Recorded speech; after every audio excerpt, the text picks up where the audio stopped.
En el mundo en el que vivimos hay demasiadas adicciones, y cuando hablamos de adicciones no solamente estamos hablando de adicciones a sustancias, ya que cuando hablamos de adicciones, las que más comúnmente se nos vienen a la cabeza son el alcohol o el tabaco, que se pueden conseguir en cualquier tienda, o drogas ilegales tales como la marihuana, e incluso más fuertes como la cocaína o la heroína. sino que también hay otros que son más bien comportamentales.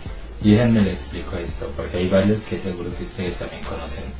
Como la mitomanía, la cual es la adicción a mentir, la adicción a las redes sociales y la más popular de todas, la ludopatía, el cual es la adicción a las apuestas. Entender una adicción es algo muy normal, tal vez podríamos decir que es algo demasiado humano.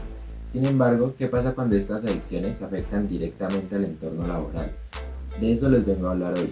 Les vengo a explicar acerca de mi póster que trata justamente este tema. Primero iremos con el problema y los antecedentes, seguido iremos con el marco teórico, la metodología, la pregunta problema y explicaremos el árbol de problemas, además de explicar el objetivo general, los objetivos específicos, el marco contextual y ya por último, las referencias bibliográficas. En los entornos laborales actuales hay demasiadas adicciones, y estas tienen diferentes tipos de consecuencias, como por ejemplo, el bajo rendimiento laboral y la dependencia de tecnologías como la inteligencia artificial. Algunas veces puede llegar a afectar la imagen personal. Y malas relaciones con los compañeros, además de comportamientos hostiles. Muchas personas han escrito sobre esta problemática ya, como Chica Ríos, De la Cruz Ayuso, González Cabaleda, Alcibar Lor y Sánchez Tovar. Y veremos más de estos autores en el marco teórico. Para entender mejor esta investigación debemos revisar más a profundidad los aportes que nos han dado estos autores en sus propias investigaciones. Nos habla de los diferentes tipos de adicciones que se pueden presentar en un entorno laboral, como lo dice Chica Ríos en el 2023, los cuales afectan directamente el clima y el desempeño dentro de las organizaciones. De la Cruz Ayuso en el 2020 plantea que la prevención debe ser un compromiso compartido entre la empresa y el trabajador. Por su parte, González Covaleda también en el 2020 resalta la necesidad de actualizar las políticas laborales y a su vez Alcibar Lor y Sánchez Tovar señalan que el estrés y la ansiedad son factores que pueden llevar a desarrollar conductas adictivas dentro del entorno laboral. todo esto nos lleva a la pregunta de ¿cómo inciden las adicciones en el clima laboral? Para la metodología usaremos un estudio de enfoque mixto con diseño descriptivo y correlacional, no experimental y de corte transversal.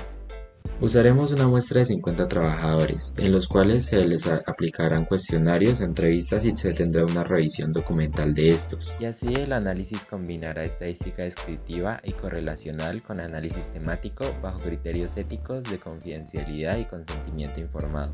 El objetivo general de esta investigación es analizar la incidencia de las conductas adictivas en el clima organizacional dentro de los entornos laborales de empresas colombianas. Y a partir de ese propósito se plantean 3 objetivos específicos. Primero, se identifican los tipos de conductas adictivas que se presentan en los espacios laborales y las formas en que se manifiestan entre los trabajadores. Segundo, describir los factores personales, sociales y organizacionales que pueden favorecer la aparición de estas conductas dentro del trabajo. Y por último, determinar los efectos que las conductas adictivas generan sobre el clima organizacional tanto en el ambiente laboral como en las relaciones entre los miembros de la empresa.